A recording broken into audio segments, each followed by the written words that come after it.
Mesdames, mesdemoiselles et messieurs. Bonjour à tous, ici Gaël et aujourd'hui j'ai l'immense honneur de vous présenter monsieur l'unique Fabien Delcourt. Hello. Hello. Et Fabien, alors tu te présentes comme étant un ostéopathe mental. Et c'est quelque chose que je Yes. trouve vraiment passionnant, super intéressant. Pourquoi? Parce que c'est simple, le mindset pour moi, c'est vital pour être amené à manifester sa réalité, à créer ce que tu souhaites vraiment, ce que tu désires, ce que tu veux dans ta vie. Et j'ai vu beaucoup de personnes justement qui sont dans le développement personnel et plus particulièrement dans le business. Tu nous en diras un petit peu plus un petit peu plus tard. Et ce que j'apprécie chez toi, c'est que tu n'es pas spécifiquement, par exemple, sur de la PNL ou ça peut être du tapping, de l'EMDR, ainsi de suite. Tu es basé ou de l'EFT. Tu es basé sur quelque chose de complètement différent, ce que tu appelles l'ostéopathie mentale. Donc, d'où est-ce que ça t'est venu? Pourquoi est-ce que tu appelles ça l'ostéopathie mentale? Mais oui, complètement, Gaël. C'est un truc qui me fascine et je te remercie déjà pour cette invitation. L'ostéopathie mentale, en fait, c'est déjà pour faire écho à mon ancienne vie de kinésithérapeute. Avant, c'était l'approche du corps, c'était l'approche des cellules que tu touches. Et aujourd'hui, en fait, l'ostéopathie mentale, c'est quoi? L'ostéopathie, tout court, l'ostéopathie corporelle, ça a pour but de normaliser un corps. C'est-à-dire, tu as ton bassin, tu as une personne avec un bassin qui est vrillé, il y a des tensions musculaires, faciales, etc. Bah, tu vas normaliser ça pour que le corps il soit bien, l'énergie circule de manière uniforme pour enlever les symptômes, enlever les douleurs, etc. etc. L'ostéopathie mentale, c'est exactement pareil pour l'esprit. Esprit et corps, de toute façon, ce sont les deux faces d'une même pièce. Donc, les deux sont d'ailleurs très complémentaires. L'ostéopathie mentale, en fait, on va aller voir quels sont les nœuds qu'il y a dans la tête des gens, c'est-à-dire dans leur esprit. Plus que dans la tête, c'est plus dans l'esprit, ça peut être dans les émotions, ça peut être dans le mental, ça peut être dans l'ego. Quels sont les nœuds qui bloquent la personne et qui fait que cette personne est bloquée? C'est-à-dire qu'à cet endroit-là, ça ne circule pas. La personne, elle ne voit pas concrètement. C'est comme quand tu vas voir l'ostéo. Toi, tu ne sais pas que tu as telle vertèbre, etc., qui est légèrement bloquée, que tu as une tension au niveau du foie, etc., qui tire, machin. Tu ne sais pas. Mais lui, il met la main dessus et il sent directement. Moi, c'est pareil. Quand j'ai une personne, je l'entends parler, je pose des questions, et très vite, je vois ce qui se trame dans sa réalité, mais lui, il n'en sait rien, en fait. Il vient, il est bloqué, il ne sait pas pourquoi, il procrastine. Et l'idée, c'est d'aller à la source de ce nœud, en fait. Le nœud qui coince la personne. Ce que moi, j'appelle faire sonner la cloche dorée. C'est-à-dire que quand on a mis le doigt là-dessus, quand on a mis le doigt sur alors que ce soit la peur de mourir, la peur de la non-reconnaissance des parents ou le syndrome de je suis pas assez, en fait, quand on met le doigt dessus, que ce soit la personne qui le verbalise ou que ce soit moi qui pose des questions, quand la personne, elle touche du doigt le truc, ça fait ding, ça résonne en elle, elle se dit putain, c'est ça. Et il n'y a pas de mentalisation, il n'y a pas de je pense que, c'est ding, ça résonne, d'où la cloche dorée. Je trouve ça assez fun comme métaphore. Ouais, c'est excellent. Et donc, qu'est-ce que tu entends exactement quand tu parles de nœuds? Parce que souvent, on entend, tu vois, on dit oui, les gens ont des croyances limitantes qui les empêchent d'atteindre leurs objectifs, patati patata. Euh, Toi, tu parles de nœuds, c'est quoi? C'est quelque chose qui est différent? Tu as une approche particulière? Tu parles quand tu étais ostéopathe, tu utilisais les mains. Là, c'est plus avec la parole. Tu as peut-être d'autres méthodologies également que tu utilises, que tu combines euh, pour faire ça? Ouais, alors en fait, déjà, l'ostéopathie mentale, ça ne se substitue pas à tout un tas d'approches. C'est-à-dire que toi, tu as parlé de PNL, il y a du NERTI, il y a du TIPI, il y a l'EFT, il y a machin. Ça peut être complémentaire en fait. Ça dépend. Moi, j'ai une besace, mais je ne me limite pas à un outil parce que les gens n'ont pas besoin d'un outil. Ce qui m'importe, c'est l'humain, c'est pas l'outil. Comme disait, je crois que c'est Václavic, je ne sais plus, mais si toi, tu n'as qu'un marteau, tous les problèmes que tu vas avoir, c'est des clous. Donc, à un moment donné, le problème des outils, c'est qu'on a tendance à s'enfermer dedans et à ne connaître que ça et à oublier la personne en face. Moi, je pars de la personne en face et je vois en fonction où est-ce qu'elle m'amène, où est-ce qu'on arrive ensemble. Et du coup, ce que j'entends par nœud, en fait, on parle souvent des croyances limitantes. La croyance limitante, sur l'argent, sur le succès, sur n'importe quelle peur, sur la prise de parole, sur le rejet, peu importe. La croyance limitante, c'est qu'un départ. Ce que j'appelle le nœud, ça va être la racine, ça va être le truc qui est vraiment le plus profond. Quand quand as la croyance, bah, tu vas creuser, tu creuses, tu creuses, tu creuses. Et quand on arrive à un truc qui est, euh, qui est tellement plus profond, on sent que c'est là. Souvent, c'est un truc de l'enfance. Souvent, c'est un truc qui s'est mal passé. C'est un truc qui s'est pas bien passé avec les parents, avec l'éducateur. Il y a eu un manque de reconnaissance. Il y a eu un manque de place par rapport aux frères, par rapport à n'importe quoi. Et c'est très souvent de ce que j'observe. C'est un truc de l'enfance. Et ce nœud-là, quand on a compris que c'est dans cette enfance que quelque part, il y a encore cet enfant qui est bloqué en nous, que le passé, du coup, influence le présent en étant bloqué, non résolu, bah, quand on met le doigt dessus, c'est déjà la première étape pour pouvoir s'en libérer. Donc, ce que j'entends par nœud, c'est la source de la source de la source de la source du truc qui nous emmerde dans notre vie, qui n'est qu'un symptôme. Autre image, c'est simplement la partie émergée de l'iceberg, qui est le symptôme qui nous indispose. Procrastination, perfectionnisme, je n'ai pas ce que je veux vivre. Et partie immergée de l'iceberg, ce qu'il y a dessous, le nœud inconscient qui fait que je suis coincé et que je reste dans cette situation. Ouais, ça, c'est vraiment excellent. J'entends et je vois beaucoup de gens qui parlent, tu vois, notamment tu vois, de pensée positive, de Ouais. toutes ces choses-là. Et c'est vraiment sur la partie, tu vois, submergée de l'iceberg. J'ai un modèle en 4 étapes. On en a discuté un petit peu juste avant avec la partie tes pensées, créer tes émotions. Tes émotions vont être amenées à créer tes actions et tes actions créent tes résultats. Donc, c'est le modèle PEAR. Et très souvent, les gens se disent oui, si je pense positif, si je pense positif, si je pense positif, ça va résoudre tous mes problèmes, entre guillemets. Et en fait, ce qui se passe, c'est que c'est vraiment sur le haut de l'iceberg. Ce que j'aime beaucoup avec ton approche, et c'est pas quelque chose que j'entends tous les jours, c'est que tu vas vraiment plus en profondeur. Tu vas vraiment dans ce qui est clé. Et, et ça, je trouve ça vraiment, vraiment intéressant.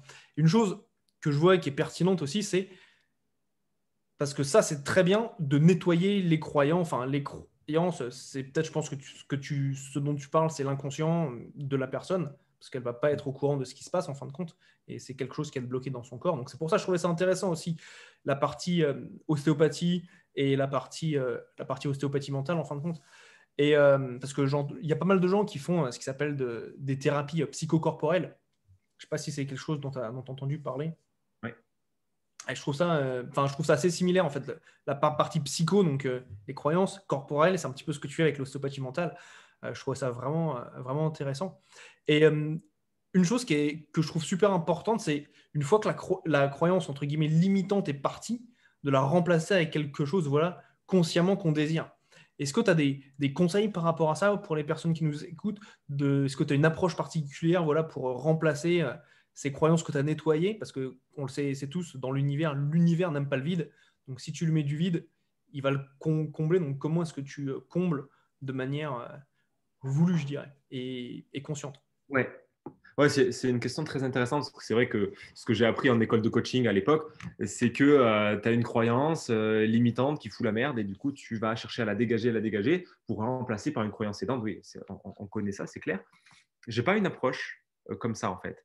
C'est-à-dire que pour moi, quand on met le doigt sur une problématique, sur la source de la problématique de la personne et qu'elle prend conscience de ça, ça va agir, ce que dans ton modèle dont tu as parlé, PEAR, on va agir vraiment en amont. Ou si on prend aussi la pyramide la pyramide des Robert, la pyramide des niveaux logiques de Robert Dilts, tout en haut, on a mission de vie, on a l'identité. Quand on agit sur l'identité, sur profondément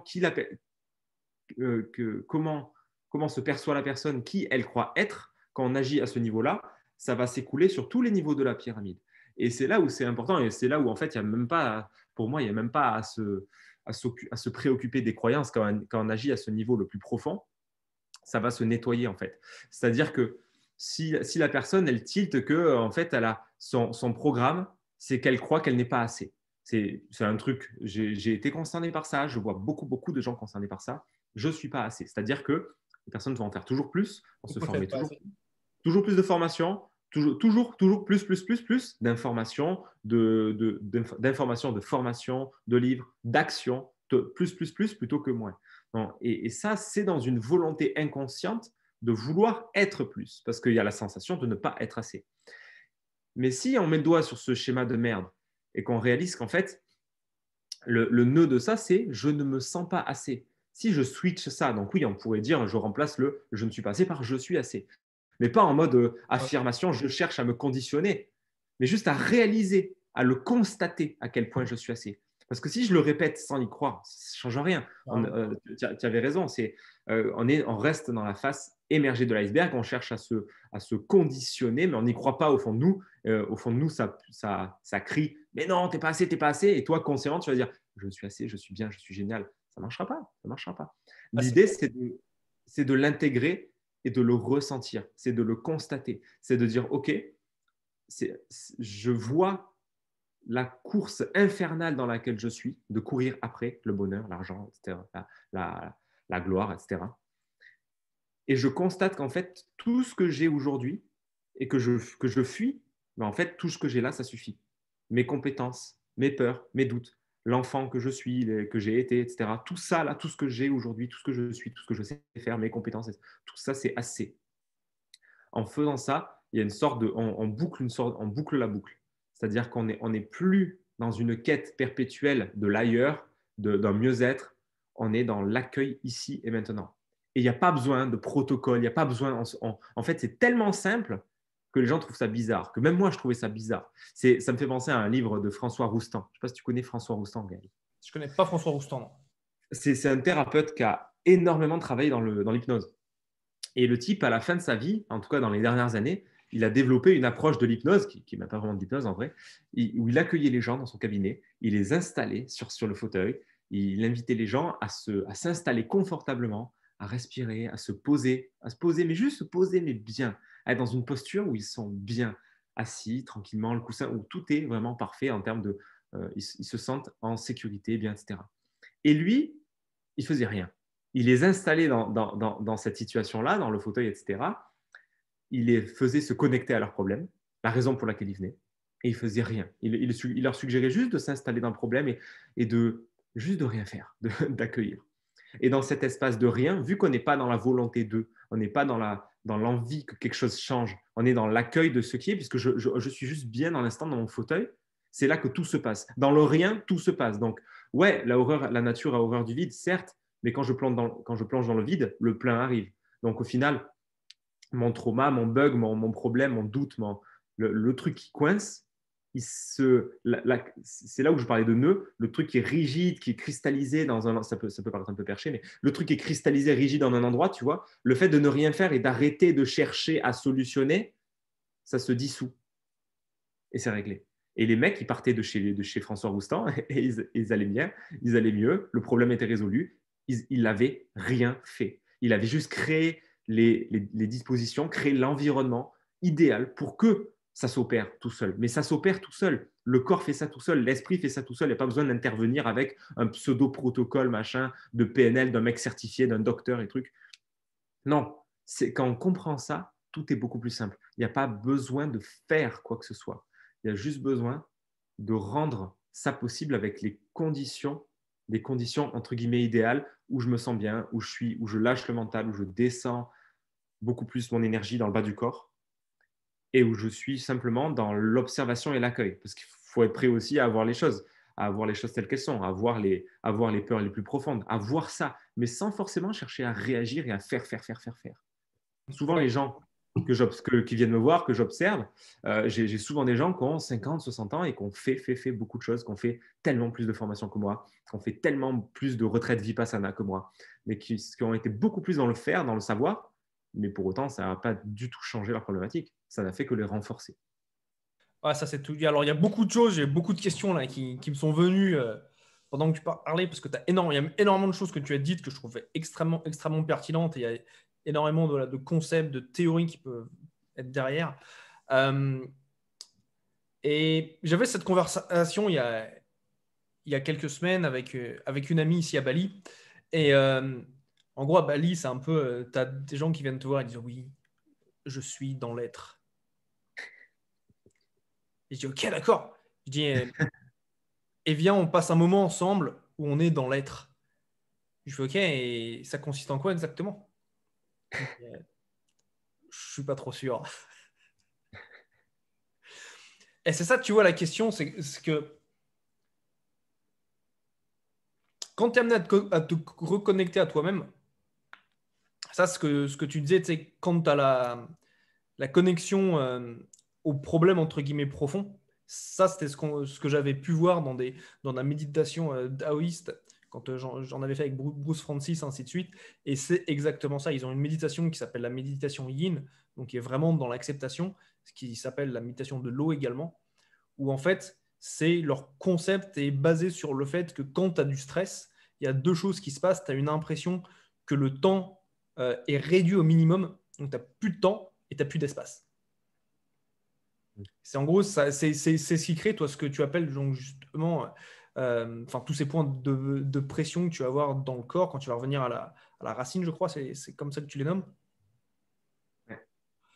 Et en fait, ce qu'on était amené à faire, c'était de l'observer, et en gros, entre guillemets, de s'asseoir sur ce point de tension, ce brouillard, ainsi de suite. Et ça, c'était vraiment, vraiment très pertinent de pouvoir faire ça, parce que tu vois, tu peux te défaire de douleurs physiques, de douleurs mentales, ainsi de suite. Et c'est vraiment, vraiment excellent. Exactement. Pour être dans l'être, qu'est-ce qu'il faut faire? Alors, Ah, la question piège, petit coquin. Ben, c'est là où, en fait, justement, et c'est celui qui te dit ça, celui qui exprime ça, c'est celui qui a tellement, tellement voulu faire pendant des dizaines d'années. Oh, non, je n'ai pas non plus 70 ans, mais j'ai toujours fait, jusqu'à réaliser qu'en fait, il n'y a rien à faire. Justement, pour être, c'est à l'envers qu'on prend le truc. C'est-à-dire que si tu veux faire quelque chose dans ta vie, commence par être. On dit souvent, tu sais, pour avoir, il faut être. Donc d'abord tu es, ensuite tu fais, ensuite tu as. Et nous, on prend le truc à l'envers. Moi, un jour, je serai heureux, je serai joyeux, j'aurai la pleine santé un jour quand je me sentirai comme si, quand j'aurai la réussite, quand j'aurai la relation, etc. Non, mon gars, non, non, non. Je suis, ça veut dire que je suis dans l'instant, ça veut dire que quoi? Je ressens les sensations qui sont là, je suis juste là. Et quand je suis, il n'y a pas la pensée, c'est pas je pense donc je suis. Non, non, non, c'est je suis, point. Ça veut dire que je suis posé là, dans mon silence, il n'y a pas de musique, il n'y a pas de téléphone, il n'y a rien. Je suis posé dans le silence et là, je vois ce que ça fait d'être. Je suis, d'être l'être. Et après, à partir de cet être-là, il va y avoir des pensées qui vont émerger, des envies, des impulsions de passer à l'action, de faire des trucs, d'aller manger, d'aller tourner un podcast, d'aller lire un bouquin, d'aller écrire un bouquin. Il va y avoir des impulsions diverses et variées de faire des trucs pour avoir ensuite. Mais ça commence d'abord par être. Et être, c'est être posé le cul sur le sol sans vouloir faire quoi que ce soit. Accepter cette immobilité. Pas toute notre vie. On ne se transforme pas en Bouddha. Le but, c'est pas d'être des moines. Mais ça commence par là. Ah, c'est clair. Et je vois quand j'ai l'opportunité, justement, je te rejoins sur ça. Moi, c'est ce que je vois dans ma tête, c'est comme si j'embrayais dans la voiture de ma vie, tu vois. Où en gros, je passe en roue libre, où là, je me dis, OK, je m'arrête, je regarde ce qui se passe autour de moi, OK, et je me défais de ce qui se passe dans ma tête, tu vois. Et ça, c'est tellement, tellement, tellement puissant quand j'en arrive à ce moment-là, tu vois. Parce qu'ensuite, bah, l'action arrive, entre guillemets, de manière naturelle, tu vois. Et c'est quelque chose que je dis aussi souvent, que je me dis déjà à moi, et que je dis de plus en plus à mes coachés, aux personnes à qui je travaille, aux personnes de mon entourage, c'est que la solution est dans l'action. Hmm. Où souvent, on est dans notre tête à se dire oui, mais, et si, patati, patata, à se faire des petits films, ainsi de suite. Alors que souvent, quand tu passes à l'action par rapport à quelque chose qui te fait peur, ça décharge immédiatement ton émotion. Oui, Et tu as des nouveaux résultats. tout à fait. Et dans ton expérience, dans ton expertise, parce que j'ai vu, tu as quand même coaché énormément de personnes, je crois plusieurs centaines, tu as écrit un bouquin. Euh, Ouais. D'ailleurs, montre-nous ton livre, L'ingrédient secret de la réussite. Et si vous aviez déjà tout pour réussir, sauf ça. Ah, intéressant, intéressant. Il est disponible où ton livre? Et dispo sur mon site, famiendelcourt.com. Après, sur Amazon aussi, mais bon, je ne promeux pas Amazon, donc je le dis à titre informatif. Très bien, c'est top. Bah écoute, dans toute ton expérience et ton expertise, donc on a parlé justement de ces entre on va appeler ça des pensées limitantes, ce sera plus facile. Ouais. Parmi toutes celles que tu vois, je dirais laquelle est celle qui bloque les entrepreneurs avec lesquels tu travailles? Genre, si tu avais à faire le top, le numéro un, qu'est-ce que ce serait? Et comment s'en défaire? Quelles seraient les clés, les pistes pour s'en défaire? Bon, c'est magique parce que finalement, on y a déjà répondu, Gaël. Le syndrome number one, c'est vraiment je ne suis pas assez.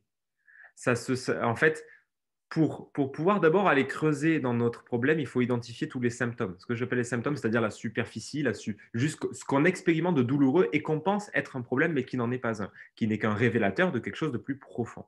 Donc, ces symptômes, on va les observer. Ce symptôme, c'est quoi? Je me forme sans cesse, j'achète des milliers, des milliers d'euros de formation, je change sans cesse de projet, je démarre un projet, puis traverser du désert, hop, je change de projet, je suis frustré par mes résultats, j'observe ce que font les autres, je suis dans une quête perpétuelle du toujours plus de livres, toujours plus de formations, toujours plus de tout.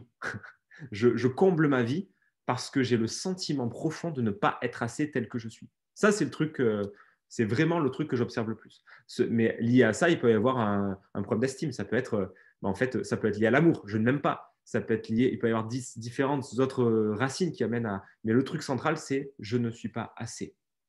Donc l'idée, c'est de réaliser ça, c'est de le constater. Et Conscientiser pour en en premier, c'est sortir. ça?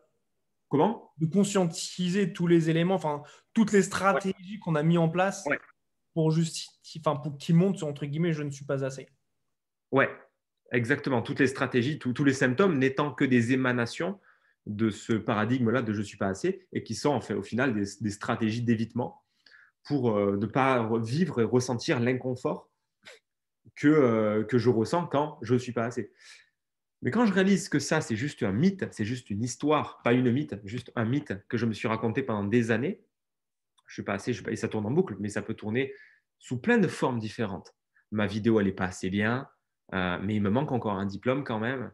Euh, je ne suis pas assez doué, je ne vaux pas l'argent que l'on me paye, ou alors je n'ose pas augmenter mes prix, je ne suis pas si bon que ça. Tout ça, c'est des émanations de je ne suis pas assez. Donc, le fait de constater tout ça permet de revenir un peu dans cet état de quiétude dont on parlait, juste se poser là, le cul sur le canapé, de constater l'histoire que je me suis racontée pendant tant d'années, mais que c'est juste du bullshit, et qu'en fait, je peux juste remettre le focus sur, en fait, je suis assez. Il n'y a rien à chercher, il n'y a rien. Ça ne veut pas dire que je vais être immobile, encore une fois, que je vais rien foutre de ma vie. Ça veut juste dire que là, je me pose sur, je suis assez tel que je suis, avec mes compétences, avec mes qualités, avec mes défauts.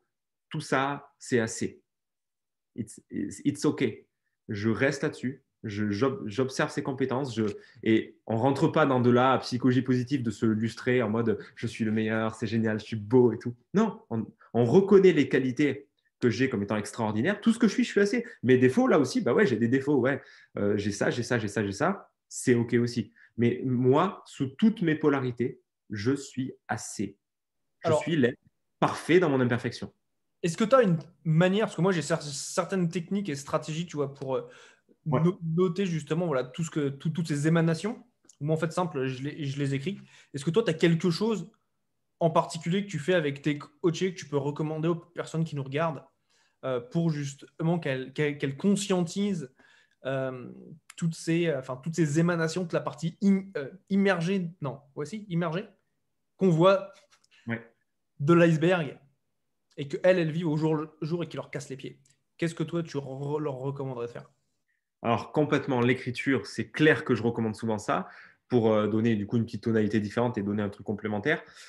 Ce que j'invite les gens à faire souvent et que je fais moi aussi, c'est d'avoir un rappel de conscience régulier. C'est-à-dire, moi j'ai une alarme ou une application qui va s'afficher là toutes les 45 minutes sur mon ordi. J'ai une fenêtre qui s'affiche pendant une minute que je ne peux pas scroller, que je ne peux pas enlever, que je ne peux pas switcher et qui va pendant une minute, ça m'invite juste à revenir à moi, la respiration, me poser dans mon corps, dans mes sensations. Alors, selon, je peux soit juste venir me détendre et faire un soupir et je me pose, je fais descendre l'énergie pour revenir dans un état de centrage. Soit je peux bouger mon corps, etc.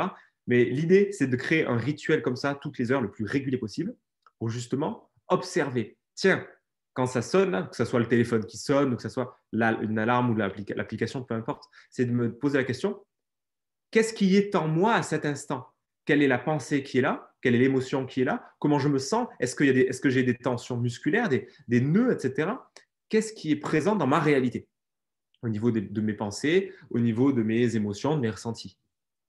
Et faire juste ça, ce réflexe-là, ça permet de prendre conscience de ce qu'il y a de façon automatique. Parce qu'effectivement, comme tu dis, on peut les noter, mais des fois, on est dans la spirale, on est aspiré dans un schéma et on n'en a pas conscience. C'est justement le schéma, c'est justement, on retombe dans notre ego et on n'a pas conscience qu'on est dedans et on le réalise qu'après. Et on culpabilise, etc.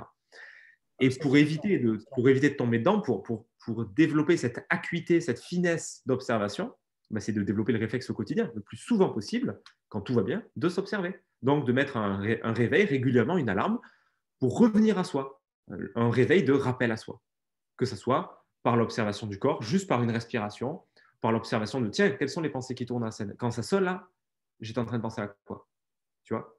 Et de développer ce réflexe-là, ça va en plus nous aider dans les moments difficiles où on est dans des schémas d'autodestruction, de ah, je suis une merde, oh là là, il fait tellement mieux lui, oh là là, est-ce que je ferais pas mieux de tout arrêter? De voir ses pensées et de les arrêter net. Juste de les observer, de les laisser partir, de ne plus m'y accrocher. Voilà ce que je pourrais suggérer. C'est vraiment tout con. C'est un travail d'observation et de régularité. Ouais, je pense que ce travail dont tu parles d'observation et de régularité est absolument vital. Surtout que, et c'est top, ça me permet de faire un magnifique pont. Parce que ce que tu vois, c'est qu'en fait, tout ce qui est écran, c'est hypnotique. Ouais. Et tout est fait en sorte pour en fait qu'on soit voilà, à 100%. On en parlait avant par rapport à comment être amené à gérer sa dopamine, notamment, et comment est-ce que les écrans Facebook, Twitter, Instagram, TikTok, ainsi de suite, sont faits pour avoir des pics, des pics, on va dire. Je sais pas Les si ça- dopamine spike, ouais. Des dopamine spikes, voilà, avoir des rushs de dopamine dans notre corps, ce qui fait qu'en fait, nous, on devient accro à ces sensations. Mm. Et pourquoi? Parce qu'en fait, simple, toutes ces entreprises sont faites pour te garder dans leur écosystème. Donc, en fait, c'est simple, elles ont étudié l'être humain, ce qui fait que c'est normal qu'on soit dedans. Et ce qui se passe, c'est que quand on fait ça, eh ben, on sort, entre guillemets, on sort de notre corps, on sort de la sensation de notre corps, et on n'est que pris la tête entre guillemets, dans le guidon. Et le guidon de l'ordinateur, de l'écran, et ainsi de suite. Et pour moi, ça, c'est le fléau, tu vois, du 21e siècle, mais clairement. Mm.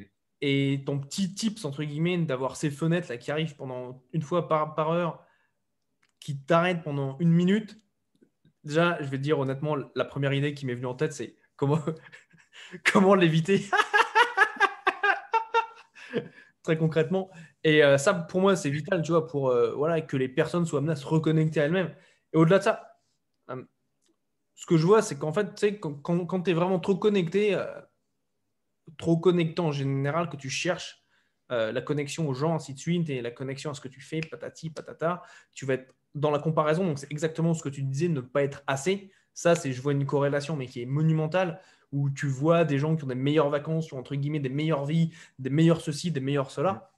Et là, entre guillemets, tu t'autoniques, tu vois. Et revenir à son corps, mais c'est tellement, tellement excellent. Et Plus dans ce que tu dis dans les réseaux sociaux, alors surtout Instagram, Facebook aussi, mais globalement, c'est surtout ceux qui sont dans le culte de l'image, où il y a une comparaison perpétuelle entre la réalité extérieure projetée par les gens et ma réalité intérieure. Et comme ma réalité intérieure, bah, elle est toujours vacillante, c'est toujours des montagnes russes, c'est normal. Alors que la réalité extérieure des gens sur Instagram, elle est lisse, elle est figée, et c'est que le top du top lisse. Donc il y a une comparaison, et ce gap-là, c'est de la comparaison et de la souffrance. Et soit de la jalousie, soit de la colère, soit de la tristesse, où en gros ça renvoie à ben, je ne suis pas assez, j'ai une vie de merde, et tout ce qui s'ensuit. Donc je te laisse imaginer si on scrolle 2 heures par jour en checkant 100 fois par jour notre téléphone, ce qui est à peu près la moyenne des gens, je te laisse imaginer le shoot de dopamine, certes, mais de frustration, de souffrance qu'on s'inflige à soi-même en étant en référence externe plutôt qu'en référence interne. c'est clair, c'est clair. Et là, en étant à Bali, il y a énormément d'influenceurs qui viennent à Bali. Et j'ai une amie qui vivait avec 2 influenceurs. Et en gros, quand ils font des shoots Instagram magnifiques et tout, qui sont retouchés, patati patata, Genre, là, c'était comment ça s'appelle, des photos sur faire un déjeuner dans l'herbe, ainsi de suite. Elle me dit, le pique-nique n'a pas eu lieu. C'est genre, ils ont mis les trucs, ils ont mis les ceci, les cela, ils ont fait, ah oui, c'est trop bien, c'est genre le couple, entre guillemets, que tout le monde souhaite être. Mais elle m'a dit, une fois que les photos sont terminées, ils ont remballé le bordel et ils sont allés faire leur petite vie. Et là, tu fais, mais c'est ouf quand même. Tu vois, Ouais. tout le monde souhaite être comme X, Y, Z. Et c'est quelque chose, tu vois, que moi, je vois aussi énormément au coaching. Si on me dit oui, alors c'est surtout, ça se passe quand je fais du coaching de groupe. C'est les gens me disent oui, mais lui, il est plus avancé. Oui, mais moi, mes questions sont pas assez bonnes. Oui, mais moi, j'en suis pas là. Patati, patata. Je leur dis, ça, c'est mon premier conseil. Quand les gens viennent faire du coaching avec moi en groupe, c'est tu es là pour penser à ta gueule.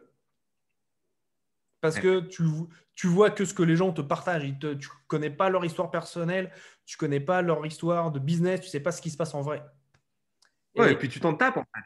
Tu t'en tapes de la vie des autres, de la vie et de la vie, dans les deux. On s'en tamponne. Ce qui est important, c'est ce que l'on vit. Ça ne veut pas dire qu'il faut devenir égoïste et s'en battre les couilles de tout le monde, mais on s'en tamponne de la réalité exprimée, des résultats de chacun, etc.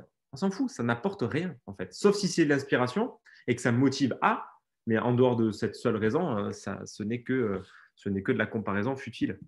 c'est clair. Et j'ai mon, comment ça s'appelle, j'ai un de mes, je dirais, peut-être guide ou teacher ou professeur spirituel qui s'appelle Jeffrey Allen. Je ne sais pas si tu connais. Ouais. Ouais, ah, cool, excellent. Et il dit un truc dans une de ses méditations, mais moi qui m'a marqué, mais d'une force, c'est il dit to feel the world and not lose track of yourself. C'est ressentir le monde et ne pas perdre euh, son propre chemin, ne pas perdre qui tu Hmm. es vraiment. Et c'est tellement, tellement vrai. À chaque fois que je suis parti dans certaines spirales, que je pense de manière négative, que je me dis entre guillemets, ah, c'est la fin du monde, à quoi bon, le fameux à quoi bon, c'est en fait Ouais. dès que je me recentre en me disant, OK, qu'est-ce qui m'a influencé et qu'est-ce que moi je souhaite vraiment, où est-ce que je veux aller. Et ça, Hmm. c'est vraiment, vraiment, euh, vraiment important à mon avis. Et je Vraiment. passerai bien sur la partie santé, parce que je sais que tu es très, très axé santé également. On avait parlé, tu as fait des méditations Vipassana. Je me souviens, on avait une conversation il y a un moment où tu disais, qu'est-ce qui se passerait si je combinais un jeûne et Vipassana? Donc je me dis, OK, le mec, il est assez chaud quand même. Parce qu'en général, l'un des deux est suffisant. Pour ceux qui ne connaissent pas Vipassana, c'est en fait, tu ne parles pas pendant 10 jours et tu fais de la méditation. Moi, je ne l'ai pas fait, donc toi tu es beaucoup plus à même d'en parler que moi. Et le jeûne, bah, c'est en fait simple, tu manges pas, tu fais que boire de l'eau pendant 7 jours. Et ça, je l'ai fait, donc je peux en parler. J'ai fait même deux fois une semaine. Hmm. Et donc, parle aussi des bains glaciales. Donc, qu'est-ce qui t'intéresse et comment est-ce que tu vois que tu peux combiner la partie donc, du mindset, donc ce que tu as amené à faire avec l'ostéopathie mentale, à la partie santé et tout ce qu'on a pu discuter, dont là, une des choses que tu souhaites faire, un des projets, c'est arrêter le sucre. Donc là, c'est un truc qui m'intéresse énormément parce que la majorité des maladies se propagent à cause du sucre. Se propagent, les microbes, pour faire simple, bouffent le sucre qui est dans ton corps et ce qui fait qu'il se propage. Pour faire très, très, très simple. Je ne suis pas médecin, ce n'est pas un avis médical, mais c'est globalement ce que j'ai compris de la propagation des microbes et des virus, ainsi de suite. Donc, dis-nous en plus, monsieur Delcourt. Alors, sur mes pratiques santé, c'est ça? Parce que tu es vraiment, moi j'en ai certaines, tu vois, où en termes de méditation, en termes d'arrêter le café, de réduire la dopamine, ainsi de suite, c'est un truc moi, que j'aime faire pour moi, pour essayer, et je trouve super inspirant, et tu es une des rares personnes que je connaisse qui fassent des choses assez similaires. Donc, euh, perso, ça m'intéresse, et je pense que ça intéressera également, tu vois, les personnes qui Ouais. nous regardent. Ouais, en plus, c'est complémentaire parce que quand je parle d'ostéopathie mentale, euh, on n'est pas des têtes humaines, on n'est pas des fers humains, on est des êtres humains. Et un être humain, ça a un corps. Et ce corps-là, bah, c'est notre job d'en prendre soin parce que c'est lui qui va avancer dans la vie, c'est lui qui va manifester la réalité, on a la même colonne, le même vide, les mêmes poumons du début à la fin de notre vie, même si il y a le renouvellement cellulaire, etc. Mais c'est le même corps. Donc, effectivement, ça fait partie du job.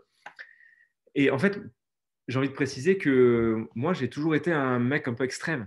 C'est-à-dire que moi, l'addiction, c'est facile. Moi, j'ai quasiment jamais fumé. J'ai testé une fois, c'est dégueulasse. Mais j'ai jamais été drogué, machin. Mais par contre, j'ai mes drogues à moi. J'ai eu les jeux vidéo pendant longtemps. Ensuite, ça a été les bouquins. Ça a été la bouffe, le sucre, le chocolat, le Internet, les réseaux sociaux, Facebook. Je pouvais passer des heures et des heures et des heures, manger du chocolat tous les jours. Enfin bref, j'ai un profil où j'ai une facilité à aller vers la dopamine. J'ai conscience de ça. Donc, je me protège. Donc, je sais que je suis extrême sur l'environnement de mon ordi, là, face à moi. Je suis extrême. Mon bureau, il est vide. Il y a les applications qui me protègent de mon excès, de ma facilité à aller dans les excès. C'est pour ça que là, dans les challenges que je fais, moi, j'aime aller expérimenter. C'est-à-dire que ça permet aussi, dans une approche d'ostéopathie mentale, d'aller challenger certaines parties inconfortables de nous. Quand on parle de, tu sais, quand on parlait du nœud, là, quand on parle de la cloche dorée, du truc qui nous fait le plus peur, le truc qui nous gêne le plus, qui est le plus profond en nous, qui nous fait souffrir et qui nous empêche d'avancer, bah, c'est une pensée, une parole du type je ne suis pas assez, ou alors je sais pas, je suis incompétent, je ne mérite pas d'être aimé, je ne vaux rien. Bref, c'est une parole, une pensée associée à une émotion. Une émotion, souvent ça va être la peur, très très souvent ça va être la peur en plus profond.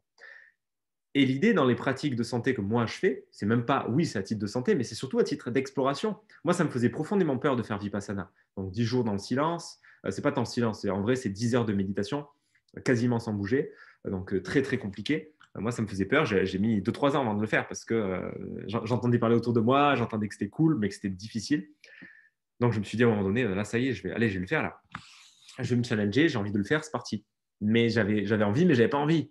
J'avais des parties de moi qui résistaient parce que qui a envie de rester, sans déconner, 10 heures assis, le cul sur le sol, avec des petits coussins, à ne rien faire pendant 10 heures, méditer, c'est long, hein. Le temps est très, très, très long. Hein. Putain, t'appuies sur pause, c'est pareil. Hein.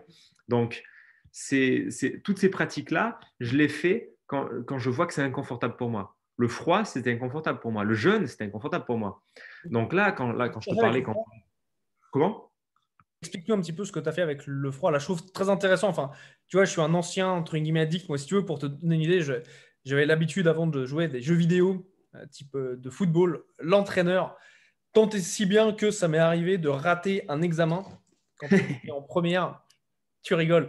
Mais c'est pas le raté, j'ai eu une mauvaise note. C'est raté, j'ai même oublié que c'était l'heure, tu vois. Ouais. Et si tu veux, et moi, en fait, je suis passé vraiment de l'autre extrême en disant, bah, en fait, je vais arrêter tous les jeux vidéo, je vais arrêter toutes ces choses-là, tu vois. Et en fait, je suis passé d'un extrême à un autre. Et ça, je trouve que c'est pas bon non plus, à mon avis. Donc, avant de parler du froid, de Vipassana plus en profondeur, qu'est-ce que tu dirais donc à quelqu'un comme moi qui s'est rendu compte qu'il avait une certaine addiction? Là, tu vois, je peux le voir, bah, moi, j'ai mon petit Nutella qui est là, tu vois, qui est caché dans les placards, mais il n'est pas si caché que ça, tu vois. Et globalement, j'arrive à bien, tu vois, gérer toutes ces envies, tu vois. Mais qu'est-ce que tu dirais, tu vois, avec quelqu'un pour pas tomber, tu vois, dans l'excès et pas mettre le curseur de je fais des jeux vidéo à fond à plus jamais ça, tu vois, genre pour être dans l'équilibre et s'autoriser à kiffer sans tomber dans un extrême ou l'autre. Ouais, c'est une excellente question parce que ça prévaut autant pour la santé que pour tout le reste, que pour la productivité, pour le business. C'est en fait se méfier, comme tu dis, des deux polarités, des extrêmes. Et que les deux polarités, au final, c'est la même énergie. C'est-à-dire que quand je suis vas-y, je mange au McDo tous les jours, je mange mes fast-food, je mange mon Nutella tout le temps, je fonctionne au plaisir. Je suis dans la même énergie que le cliché du vegan qui s'interdit absolument toute forme de plaisir et qui va protéger les animaux et qui va être extrêmement violent vis-à-vis de tous ses compères humains. On est dans la même énergie, énergie d'excès. Donc l'idée, c'est de se dire où se trouve ma voie du Tao à moi et d'avoir des garde-fous tout simplement. C'est-à-dire qu'en fait, je pense de jamais être dans quelque chose de il faut. Parce que s'il faut pas avoir de sucre, faut pas boire de soda, faut pas manger de sucre, machin. En vrai, tu peux ne pas en manger du tout. Tu peux ne pas boire de soda. Moi, j'en bois pas et j'en boirai, je pense, plus jamais. Mais si un jour j'ai envie, je le ferai. Mais parce que c'est pas un interdit. Pour moi, c'est pas un sujet, en fait. Si c'est pas un sujet, tu te poses pas la question. Pour moi, le Nutella, c'est pas une question. Ça, c'est pas un sujet. Ça, je m'en fous. Par contre, le chocolat noir ou les pâtes à tartiner super costaud en noisettes, là, ça, j'adore. Mais ça, je m'interdis pas. C'est un plaisir. Mais si c'est un plaisir, tu le mets dans ton quotidien, tu le mets dans une certaine quantité. Mais si tu vois que tu commences à être déraisonnable sur ce plaisir-là, si tu sens que le plaisir se transforme en addiction, ben c'est qu'il y a une addiction à la dopamine, c'est qu'il y a une compensation quelque part. Ouais, ça, c'est une Quelle est bonne... la partie de toi que tu veux, qui n'est pas nourrie? ouais, ça, c'est une très bonne question parce que si tu veux, avec tout ce qui est Nutella, ça, je disais ça en blaguant, mais enfin, moi, si tu veux, ça m'arrive d'avoir des pots, enfin, pas ici à Bali, mais quand j'étais à Londres et tout ça, mais qui pouvaient rester des mois dans le placard sans y toucher, tu vois, parce que ça rentre pas Ouais. dans ma tête. Et là, tu as touché du doigt un truc très intéressant, et je souhaite en connaître plus sur ça, c'est euh, où vois-tu, si tu veux, comment t'appelles ça? Le passage du plaisir à l'addiction, tu vois. Ah Comment est-ce que bah toi, ouais. tu l'évalues et comment est-ce qu'une personne, enfin, comment est-ce que je peux l'évaluer aussi, tu vois? Ah bah ouais, carrément, c'est très intéressant et intuitivement, je te dirais, c'est très simple. C'est quand ça commence à être quelque chose qui n'est pas du tout maîtrisé, que c'est une partie de toi que tu contrôles pas, c'est plus du plaisir, c'est de l'addiction. C'est-à-dire que si tu ressens le besoin irrépressible et que tu sais que ce chocolat-là, t'as déjà mangé du chocolat, tu as déjà mangé du Nutella et tu y reviens derrière, tu as une force qui te tire le dark side de Dark Vador, hein, qui te tire et qui te fait consommer ton truc, tu sais que tu n'es plus dans le plaisir.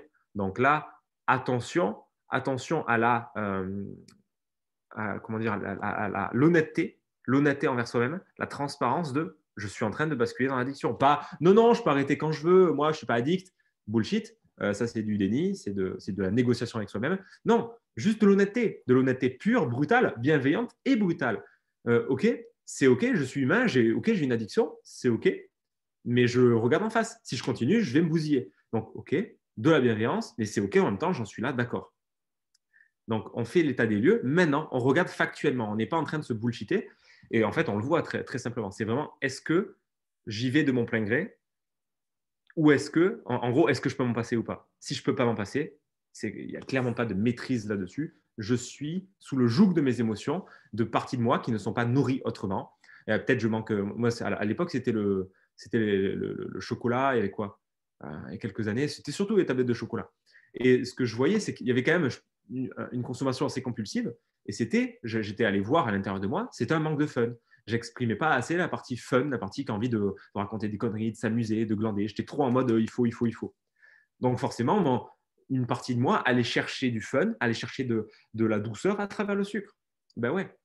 Mais du coup, quand il y a on peut être à peu près sûr que quand il y a un excès dans notre vie, que ce soit parce que je fais trop de sport, que ce soit parce que je vais consommer trop de porno, que ce soit parce que je vais manger trop de sel, ou que je vais avoir, je sais pas, trop de boulot, n'importe quoi, tout excès signifie un manque dans un autre pan de ma vie. Signifie qu'il y a une partie de moi qui se sent pas nourrie, qui manque d'un truc.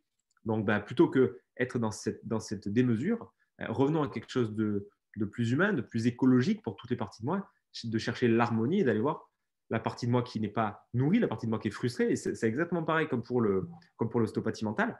Quelle est la partie qui n'est pas nourrie de moi, qui me fait procrastiner? Pourquoi il y a une partie de moi qui crée cette procrastination? Pourquoi il y a cette partie de moi qui me fait consommer avec pulsion du sucre et du sucre et du sucre? Et quand j'ai identifié ça, ben, je peux nourrir cette partie-là autrement et le symptôme va disparaître de lui-même, puisque l'addiction n'est qu'un symptôme. Ça, tu vois, c'est excellent. Ça rappelle encore une chose, c'est que, tu vois, ici à Bali, je vois un yogi, mais un yogi dans le sens spirituel du terme, pas un mec qui me fait faire des positions, exactement, des positions Ouais. de yoga, tu vois. Et une des choses qu'il dit, c'est en fait, tout ce que tu vois, c'est que le miroir de qui tu es vraiment, tu vois.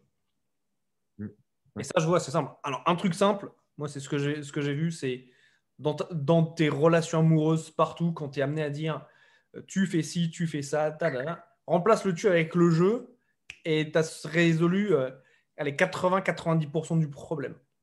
Ah bah oui, tu as tout le bouquin de Byron Katie qui est là-dessus, Aimer ce qui est, où elle te casse la tête avec ce qu'elle appelle les retournements. Quand tu dis tu es comme si, tu as 3-4 types de retournements possibles pour voir à quel point tu prends la responsabilité. C'est à toi de prendre la responsabilité de ce que tu es en train de dire, en fait, de ce qui te dérange chez l'autre. C'est toi, toi, toi, toi, toi, toi, toi. Ça pique. Ça pique. Ouais, ouais, c'est clair. Quand je fais ça, en général, tu fais alors au début, tu fais et là, tu fais ah ouais, merde. En fait, il y a que moi et moi, tu vois.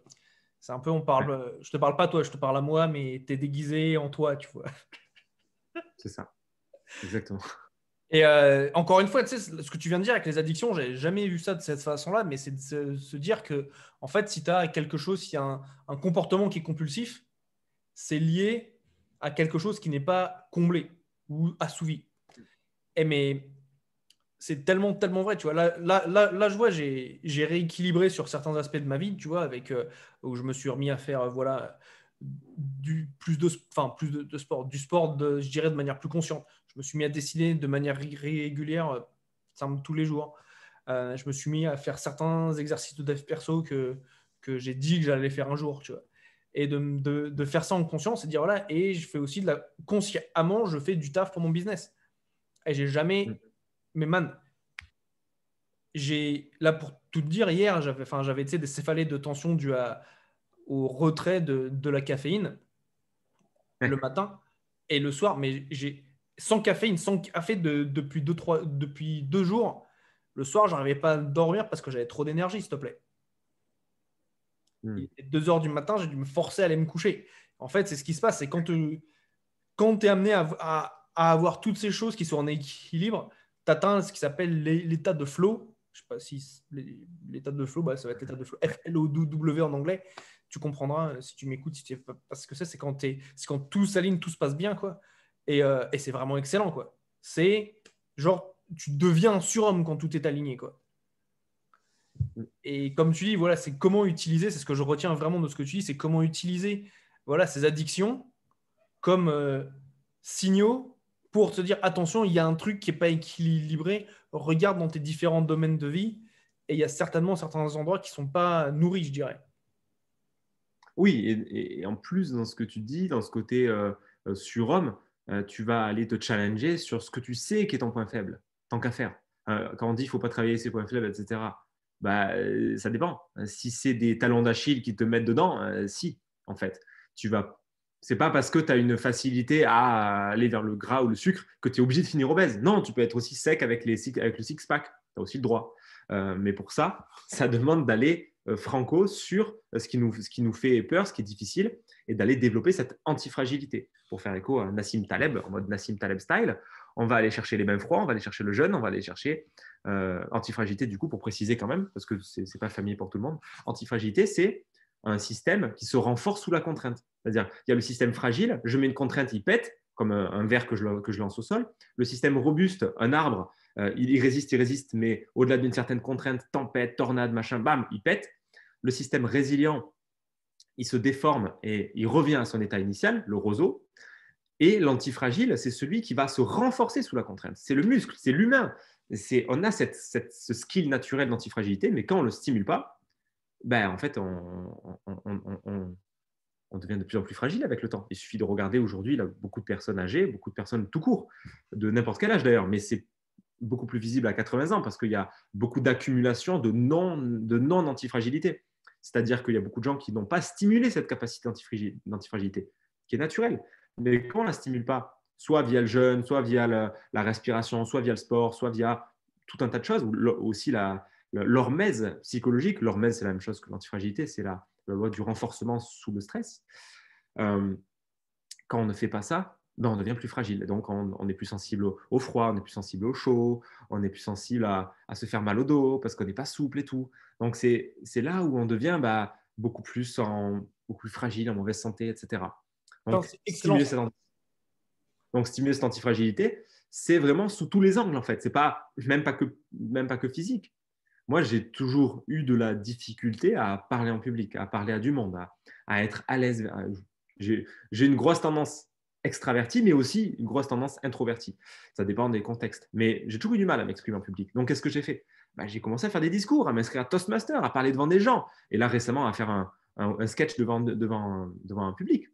C'est challengeant, donc je le fais. C'est challengeant, donc je le fais. Quand j'ai peur, j'y vais. Il faut c'est quelque part avoir ce réflexe-là de se dire, j'ai peur, donc j'y vais. Il ne s'agit pas d'avoir peur, c'est pas j'ai peur que la voiture m'écrase sur l'autoroute, donc je vais mettre sur l'autoroute. Non, c'est j'ai peur de quelque chose d'irrationnel, une peur virtuelle, pas la peur de ours, la peur je sais pas, de faire des vidéos, la peur de créer un livre. C'est quoi ça? Non, je m'autorise à aller à foncer dans cette peur.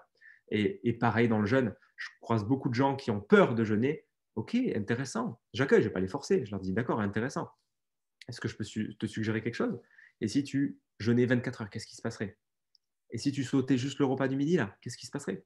Parce que derrière ces peurs, il y a juste, c'est juste des protections. C'est juste, j'ai échafaudé des barrières, des murailles pour me protéger au centre de ce qui me fait profondément flipper.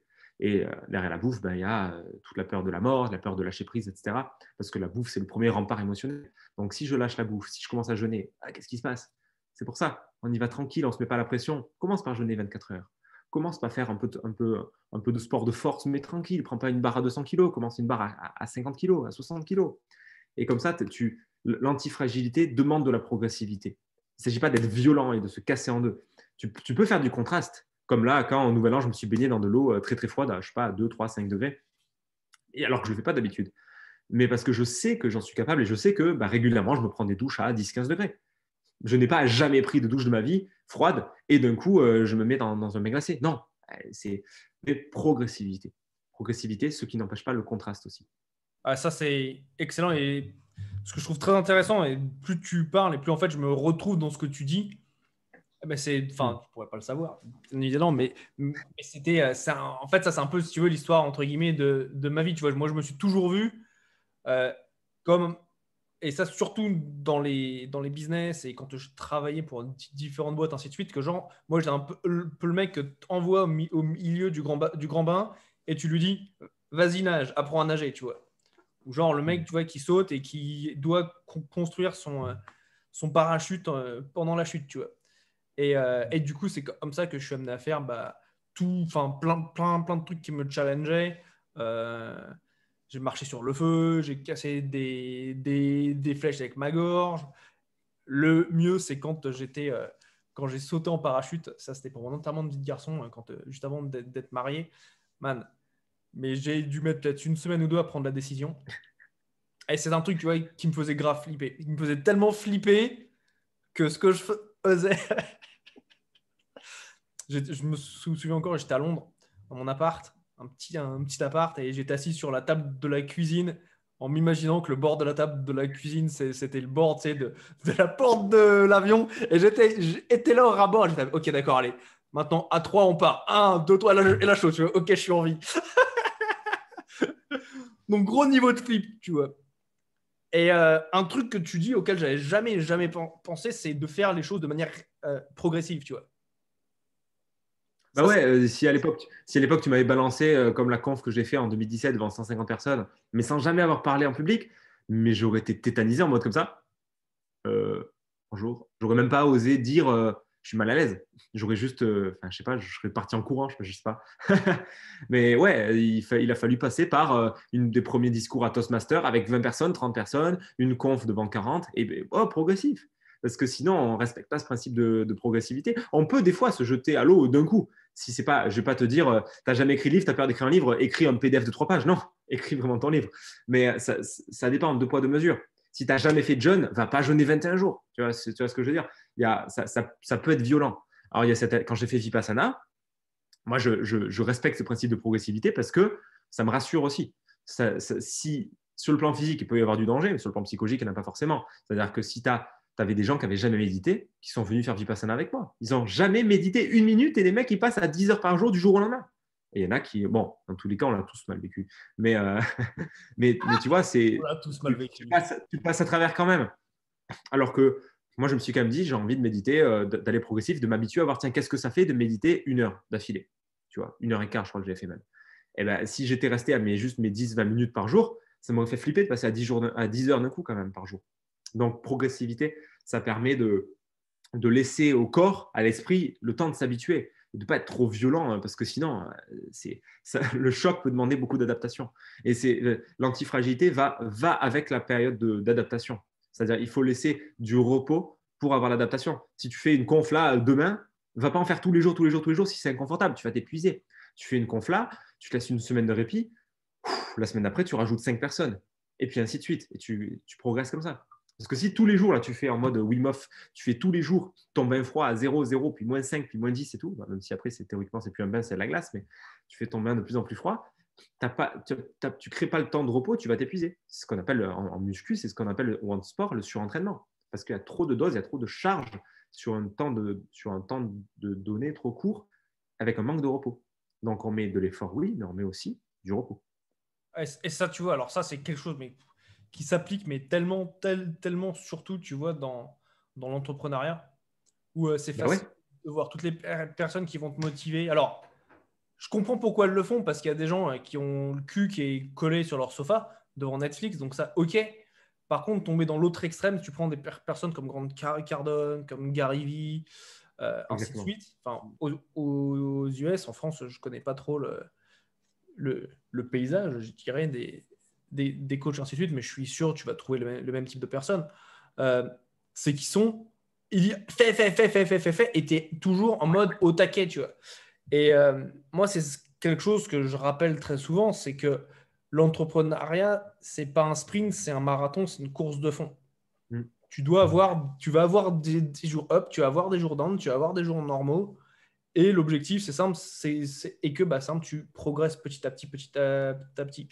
Un des membres de mon mastermind a dit un truc, mais tellement juste, c'est que globalement, tu sais, quand tu vas voir, tu sais, au cours d'une journée, des variations émotionnelles, tu vas être au bas, au bas, au bas, au bas. Tu vas dire, oh mon Dieu, c'est l'extase, soit c'est la merde, quoi.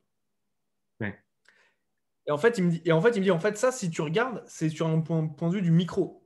Mais si tu zoomes en arrière et que tu regardes d'un point de vue macro, ouais, tu fais peut-être des hauts et des bas, mais en fait, c'est sur une trajectoire qui monte, en fait. Ouais. Et en fait, Comme tant le que... Bitcoin. Quoi? C'est exactement comme le Bitcoin. Tu as des fluctuations. Si tu regardes à l'échelle d'une journée, d'un mois, ça peut faire un gros bordel. Mais si tu zoomes, tu dézoomes, tu regardes 2008, 2021, ça fait vous. Notre vie, c'est exactement pareil. Exactement, ouais. Ouais. Non, Avec c'est... ta comparaison. Ça, c'est magnifiquement dit, tu vois. C'est limite, ça, c'est un truc, je me suis dit, bon, on va arrêter l'interview maintenant, c'est comme ta vie. Est-ce que Ouais, tu as vu qu'aujourd'hui, tu peux acheter une Tesla avec un Bitcoin? C'est ouf, ça, quand même. ouais.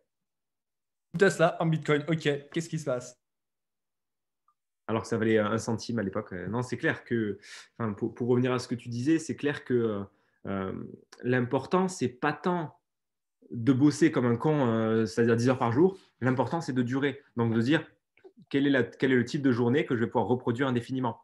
Si j'étais dans un jour sans fin, autrement dit, si j'étais à la place de l'acteur dans un jour sans fin, qu'est-ce que je vivrais comme journée? Qu'est-ce que je mettrais le matin? Qu'est-ce que je mettrais au réveil? Qu'est-ce que je mettrais l'après-midi? Quel type d'action je ferais dans mon business pour que je puisse répliquer cette journée ad vitam aeternam? Que je n'ai pas besoin de vacances, que je n'ai pas besoin de fuir ce quotidien. De temps en temps, je peux charbonner un peu plus. Oui, je peux faire des périodes un peu plus intenses, certes. Mais grosso modo, l'idée, moi, je préfère plus l'approche en mode fainéantie stratégique parce que l'approche, comme tu dis, à la Gary Vee, à la Tony Robbins, on voit où ça les mène, les mecs. Tony Robbins, il finit en fauteuil à la fin de ses séminaires maintenant. Donc, bon, quand tu n'as même pas 60 balais, ok. Le mec, il peut plus tenir la route. Il a trop charbonné. Il est trop dans l'action, de ce que je perçois en tout cas. Il y a trop d'action, pas assez de repos. Donc, l'idée, c'est de trouver un bon équilibre entre les deux pour pouvoir nous régénérer entre deux et pouvoir tenir le rythme surtout. Parce que 16 heures par jour, c'est pas viable. C'est pas viable. Si on veut tenir la durée, il faut avoir une routine qui est faisable au quotidien.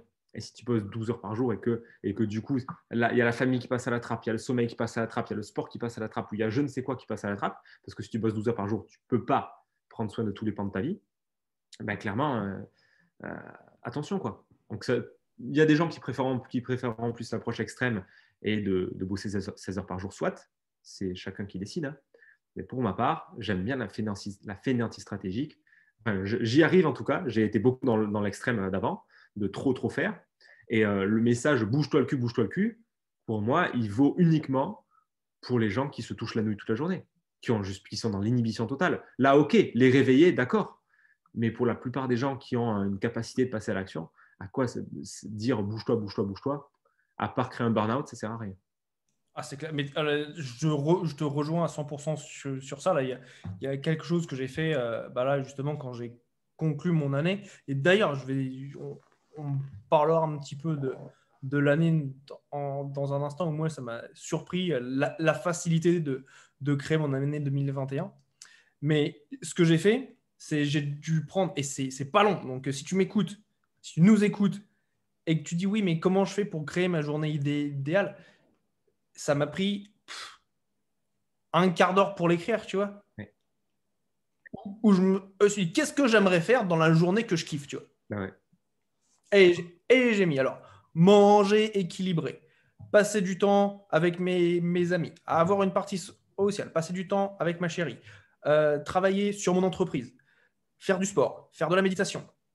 Et en fait, si tu veux, ce que je remarque, c'est que je le fais. J'ai peut-être passé. Tu vois, je vais te donner un exemple. J'aime bien dessiner. J'apprends le dessin. Et là, je dessine des tasses à café, des choses comme ça, tu vois. Et bien, simple, tu vois, c'est un truc, ça me prend 10 minutes, un quart d'heure, grand maximum. Voilà, exactement. Et c'est le kiff. Et Ouais. et je me dis, ouais, c'est cool. Et puis après, je me dis, ok, je vais contacter mes amis. Et ben, j'ai l'aspect social de ma vie, tu vois, qui est Exactement. entre guillemets, qui est pris en charge. Là, ce soir, parce que c'est la soirée à Bali, j'ai une amie qui va me rejoindre dans quarts d'heure, 1 heure, tu vois. Et si tu veux, ça me satisfait cette partie-là de mon être, tu vois. Ouais. Et Ah, c'est le truc à prendre en compte, c'est que quand tu fais ça, tous les autres trucs importants pour toi, entre guillemets, parce qu'on va recentrer ça sur le business, de ton entreprise, tes questions, toutes ces choses-là, sont en train d'être processées, entre guillemets, en tâche de fond par ton esprit pour y apporter une solution. Et ça, c'est la magie. exactement. Ce qui rejoint le côté ne rien faire dont on parlait au début, hein, c'est que quand tu es dans une balade, quand tu balades, tu randonnes, tu fais ta méditation, tu fais rien. Tu es en diffuse mode, tu n'es pas en réflexion consciente sur un truc. Mais que juste tu as l'intention d'arrière-plan. Je veux avoir une solution à ce problème-là, je vais trouver la solution pour avoir 3 clients ce mois-ci.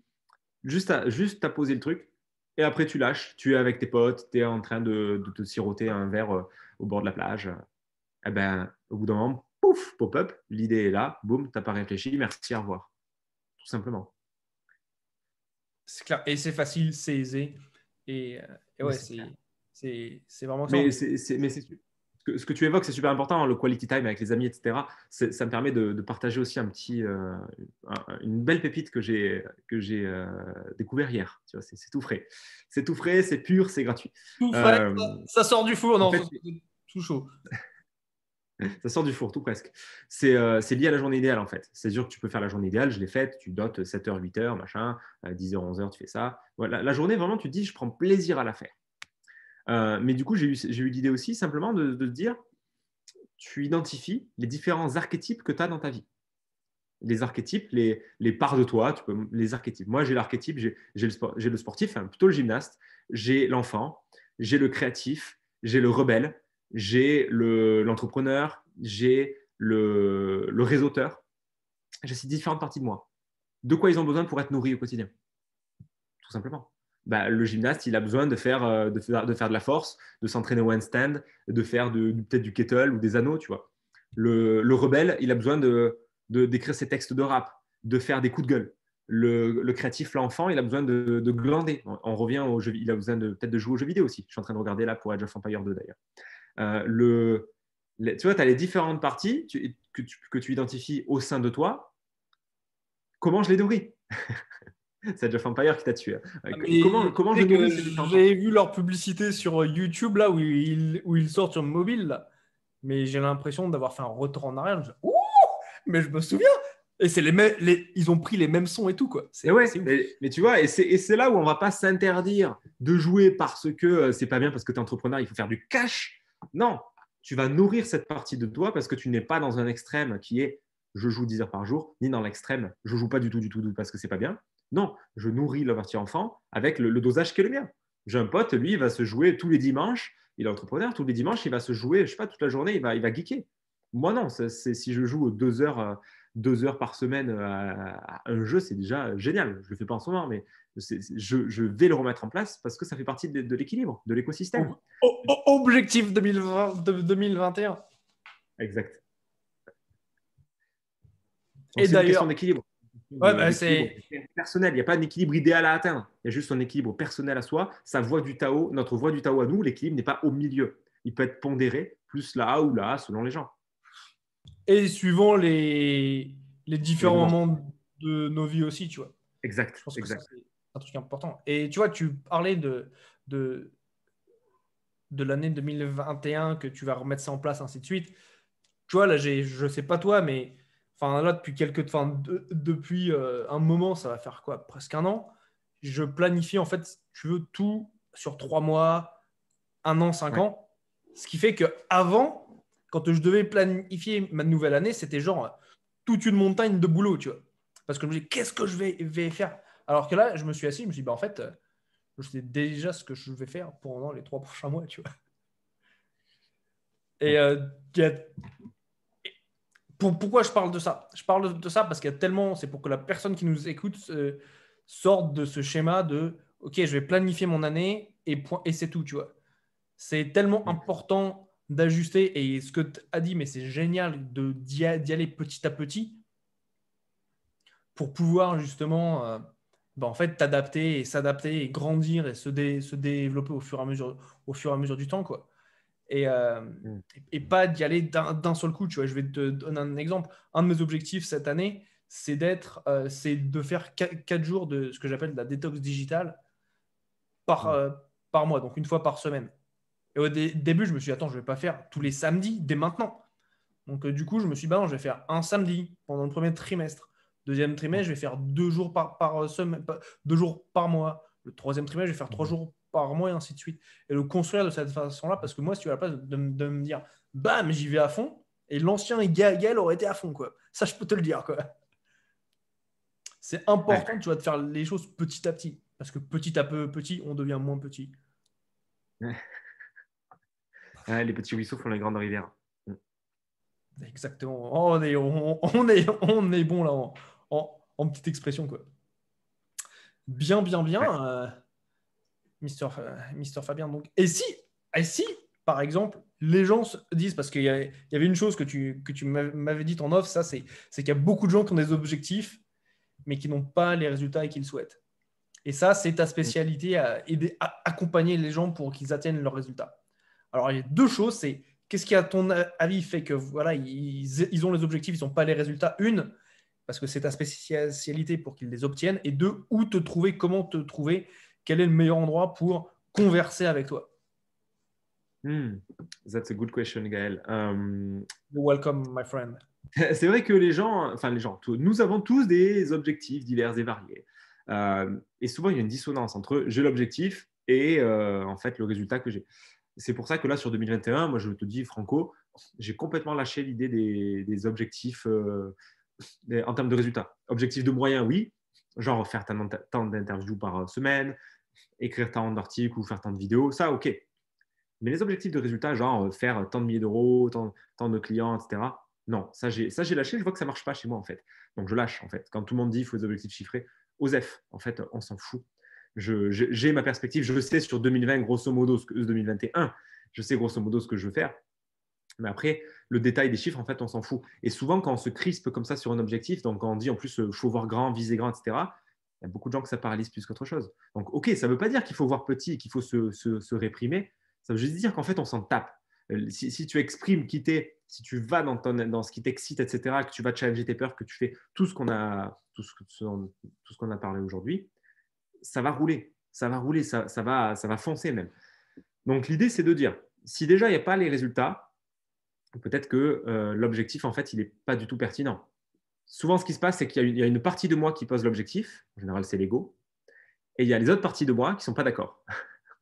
C'est comme si tu as le roi qui dit, bon, les gars, ce qu'on va faire, c'est que on va faire, je sais pas, vous allez tous me donner toute votre fortune. Vous allez tous me donner votre argent, tout le royaume. Bah, qu'est-ce que ça va générer chez tous les habitants du royaume? À part les quelques dociles qui vont tout donner, de la résistance. Tu ne vas pas donner toutes tes richesses qui te permettent de nourrir tes gosses, etc. Donc le tyran intérieur, qu'on peut appeler l'ego, qui veut tout, il veut tout de suite, il veut les résultats, il veut ci, il veut ça, et en plus il se compare aux autres, ouais, je vais être mieux que lui, et lui c'est un con, et machin. Bah, l'ego, il veut ça, mais toutes les autres parties, en tout cas certaines parties de moi, peuvent être en totale désapprobation de ce désir-là. C'est ce qui s'appelle un objectif qui n'est pas écologique. Donc, si l'objectif ne respecte pas certaines parts de moi, forcément, ce n'est pas aligné, ça crée des dissonances, ça fait des crrr, ça n'avance pas. Et ça crée de la procrastination. Ça crée une résistance à l'action. C'est comme si je courais, que j'avais une élastique qui est attachée au mur et qui est accrochée à moi. J'essaie de courir, mais putain, pourquoi je n'avance pas? Mais je sens qu'il y a une résistance. Ben ouais, il y a des parties de moi qui résistent parce que ce n'est pas aligné. Je ne suis pas à la bonne place. Je suis en train de faire un truc qui n'est pas mon truc ou d'une façon qui n'est pas la bonne, qui n'est pas ma façon. Donc, l'idée, c'est de dire, si je n'ai pas les résultats que je crois devoir avoir, je peux déjà considérer qu'en fait, il y a une partie de moi qui a tout à fait, qui ne veut pas que j'aille à l'objectif que je me suis défini. Et du coup, je peux aussi réfléchir autrement, en mode reframing, recadrage, en me disant, en fait, les résultats que j'ai aujourd'hui, c'est exactement les résultats que je dois avoir, les résultats que je mérite d'avoir en fonction de ce que je fais, en fonction de ce que je pense. C'est le niveau d'autorisation que je me suis permis aujourd'hui. Donc, on lâche le « Ah, mais putain, mais c'est pas possible, ça arrive qu'à moi, et machin ». Ça, c'est encore l'ego qui lutte, qui lutte, qui lutte.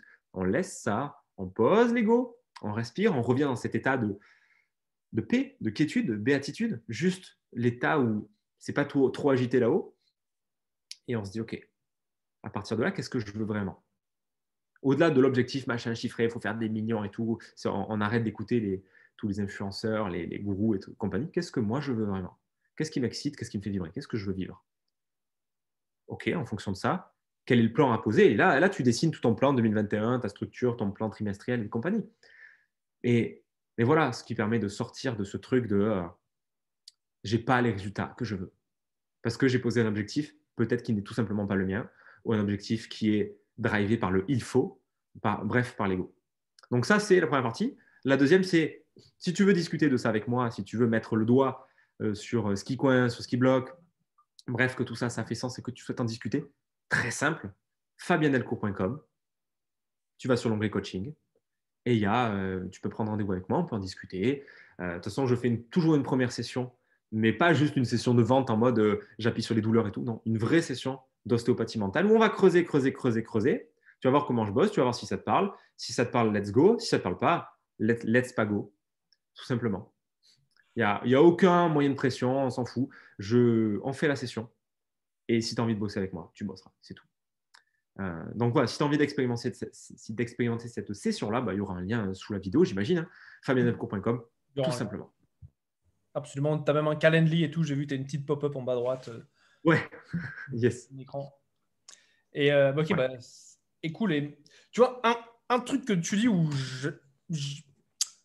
j'aimerais apporter un peu de nuance, c'est par rapport, tu vois, aux objectifs. Ouais. Parce qu'il y a beaucoup de gens, en fait, si tu veux, et alors, il y a pas mal, tu vois, de types de personnes. Moi, c'est ce que je vois, c'est dans mon expérience perso, où j'ai eu des phases, il y a un moment où j'avais pas vraiment d'objectifs. Après, j'ai eu des objectifs énormes, qui pour moi, c'est le 10X de Grant Cardone, c'est la plus grosse connerie mondiale qui est terrible. Pourquoi? Parce qu'en fait, c'est simple, c'est d'un point de vue de résonance énergétique, si tu mets un truc qui va être trop haut, tu vas créer une dissonance qui va être trop énorme. Oui. Et l'argument de dire oui, mais si tu échoues à un objectif qui est 10 fois plus grand, tu auras déjà fait plus que si tu avais fait l'objectif 10 fois plus petit, c'est une façon de penser qui est vraiment court-termiste et pas long-termiste. Moi, c'est ce que je dis, j'ai complètement... Avant, je le faisais, c'est pour ça que j'en parle. Ça ne fonctionne pas pour moi, ça fonctionne peut-être pour certaines personnes très bien. Par contre, je préfère me fixer un objectif et l'atteindre. Et l'atteindre. Et quand je l'ai atteint X, 3, 4, 5, 6 fois, passer à l'objectif supérieur. Encore une fois, c'est avoir le bon dosage, tu vois, pour l'objectif supérieur. Et donc, en fait, tu as les gens qui ne mettent pas d'objectif du tout, qui, pour moi, en fait, c'est une grosse problématique parce qu'ils ne savent pas s'ils font les bonnes actions ou pas. Est-ce que leurs actions leur apportent les résultats ou pas? Parce qu'ils n'ont même pas créé de jeu. Moi, je vois des objectifs comme étant un jeu. Le jeu de créer X milliers d'euros, le jeu de créer X interviews, ainsi de suite. Pour moi, c'est un jeu. Et ils ne sont même pas rentrés dans ce jeu. Donc, toi, avec où tu en es, ok, je comprends ton shift de dire, moi, je regarde la partie effort et pas forcément, et la partie résultat en découlera. Oui, mais tu as Ça fait combien d'années que tu es dans ton business? Hmm. 3 Ça 4 ans, fait, 5 ans, 6 ans? ouais, oui, non, mais c'est sûr. Après, je parle de, T'as écrit un de mon approche. bouquin? En fait, c'est clair que je ne dis pas que c'est ce qu'il faut faire, mais je dis que c'est l'approche qui me correspond. Et je pense qu'on a tous à gagner à lâcher un peu les chiffres, parce qu'en vrai, on n'a pas d'influence là-dessus. On n'a que d'influence sur les actes qu'on va poser, sur le mail qu'on va écrire, sur le bouquin qu'on va écrire, sur le webinaire qu'on va faire, Et sur son et pas énergie. sur le résultat. Donc oui, on peut mettre des critères, des KPI à mesurer, ça c'est clair, pour voir si ça paye, ça c'est clair. Ça n'empêche pas d'avoir la stratégie business, etc. Mais c'est au final, comme tu dis, de voir comme un jeu et de pas s'accorder à de pas comment dire, de pas mettre de pression sur tiens, est-ce que j'ai atteint ou pas. Il faut atteindre l'objectif, oui, mais celui qu'on s'est fixé, et celui qui pour moi c'est plus une routine. L'objectif de qui se traduit en au quotidien, je contacte des gens pour les interviews, je tourne mes vidéos, et de récompenser ça, de récompenser les actes là, pas de récompenser les résultats qui ne dépendent pas directement de moi. Pour moi c'est la clé Et pour se sentir bien, parce que quand tu parlais du 10X là, tu fixes ça, tu atteins ça, ça c'est le gap de frustration. Et merde, j'ai pas atteint mon objectif, Et tu et te ça dis que crée tu as un, une ça panne nourrit. entre les deux, quoi. C'est ça. Ouais, exactement. Tu te sens Panne, nul, tu te c'est sens clair. pas bien quoi. Et il y a un truc que tu fais aussi qui est très important dans ce que tu viens de dire. Et ça, c'est un truc qu'il faut vraiment bien insister. Et c'est que tu as des routines.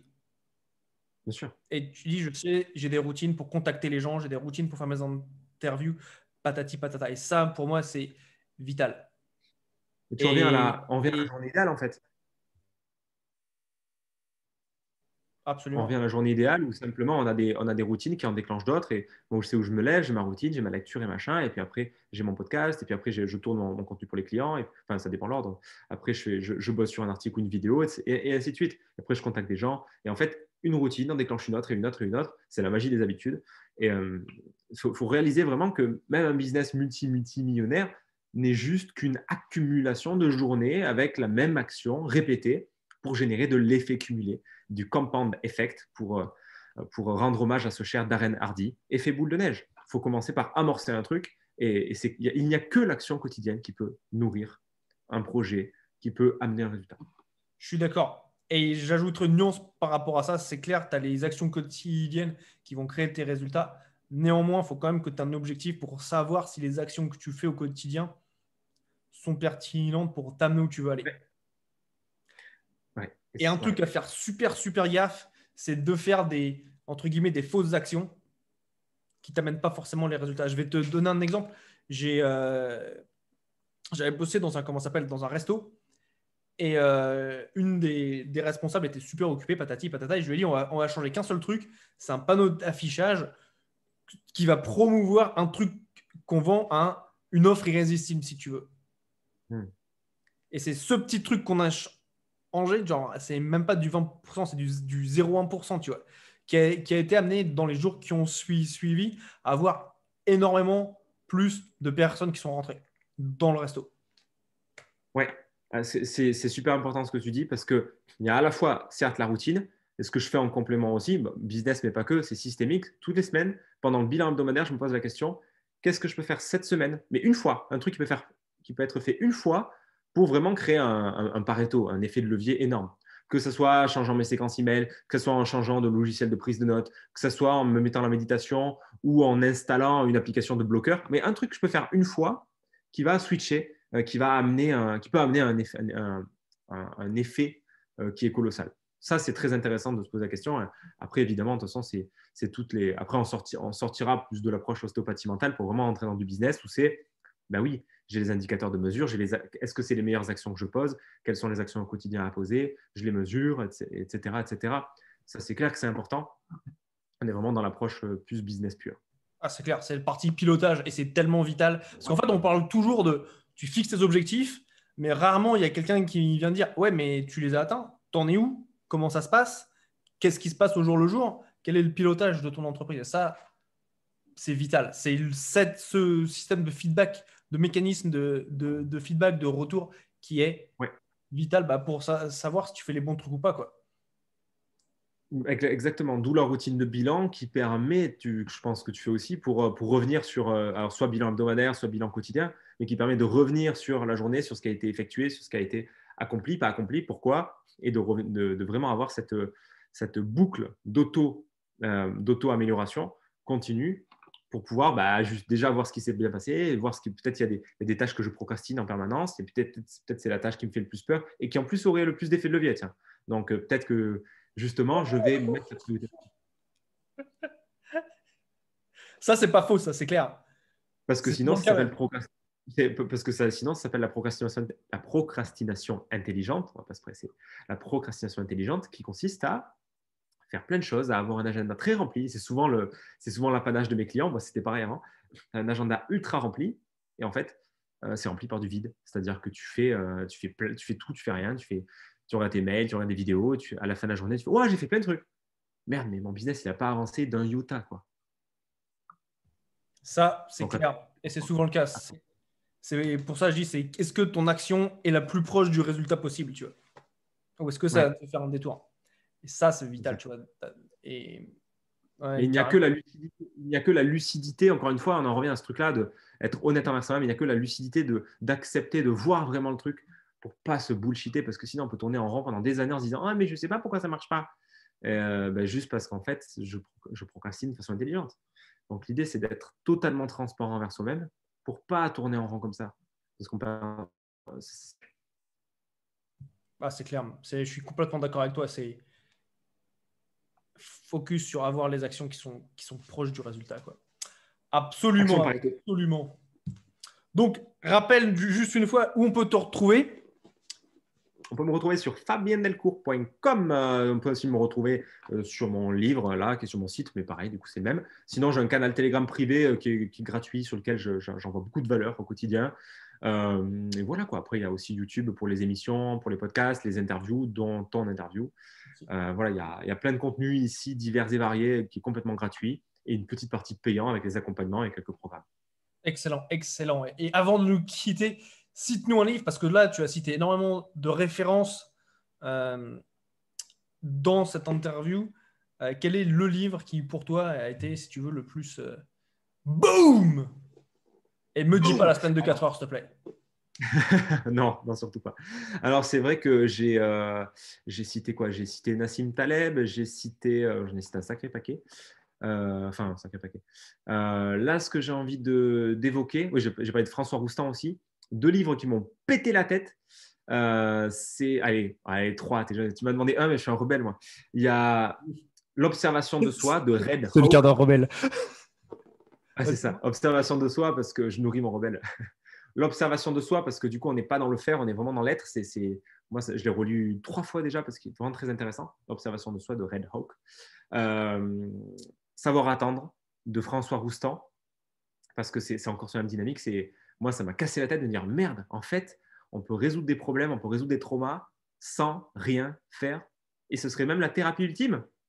Waouh, ça m'a choqué. Du coup, ça m'a percuté mais de plein fouet, genre bah, la grosse claque. Donc très très intéressant. On dirait que c'est une offre irrésistible. Oui, vous allez pouvoir gagner 100 milliards et demi d'euros par mois, par minute, sans rien faire. Bien sûr, ceci n'est pas une vraie offre. Si tu te poses la question, c'est une blague. Il n'y a pas d'offre comme ça qui existe et tu ne devrais pas te souscrire à ce type d'offre. Non, clairement. Mais sans rien faire. Non. Ça, c'est marketing, mon gars.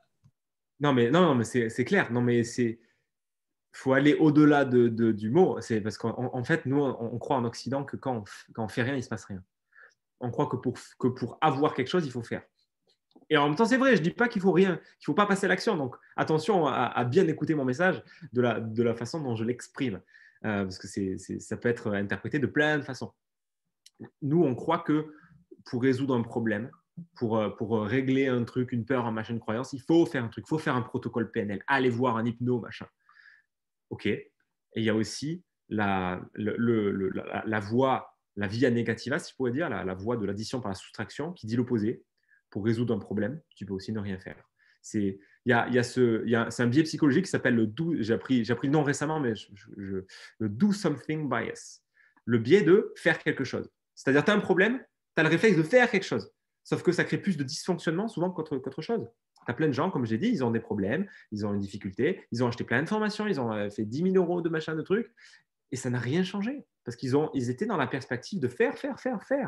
Pourquoi il y a des gens qui viennent me voir et qui me payent un certain montant pour que je les accompagne, alors qu'ils ont suivi plein d'autres coachs, plein d'autres formations? parce que ce sont des gens qui ont fait, jusqu'à réaliser que cette tentative de solution ne faisait que renforcer le problème. Et là, on est en nage en plein systémique. Et dans la systémique, quand tu arrêtes de faire, tu solutionnes. Boum, merci, au revoir. Donc, c'est ça le sens de mon message. Ne rien faire, parce que quand on est dans l'optique de faire, on est souvent dans le renforcement du problème.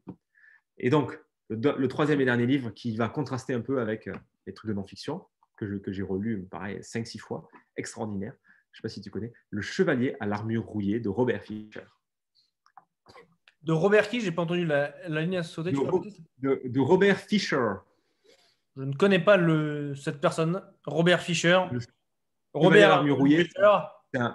c'est un roman métaphorique de très court, lu en 1 heure et demie, mais qui te décape la tête, qui est vraiment très, très intéressant, où chacun peut trouver une réponse, une grille de lecture. Et globalement, au-delà de tous des livres que j'ai dit, tous les contes, tout ce qui est fiction, mais qui va renvoyer, tu parlais de miroir, je dis toujours la loi du projecteur, on projette qui on est partout à l'extérieur, donc y compris sur un livre, y compris sur une œuvre. Donc regardons aussi ce que le conte, ce que le film, il me renvoie à moi comme réponse, parce que ça sera toujours plus précieux que n'importe quel bouquin qui me dit fais ci, fais ça, fais ça, fais ça.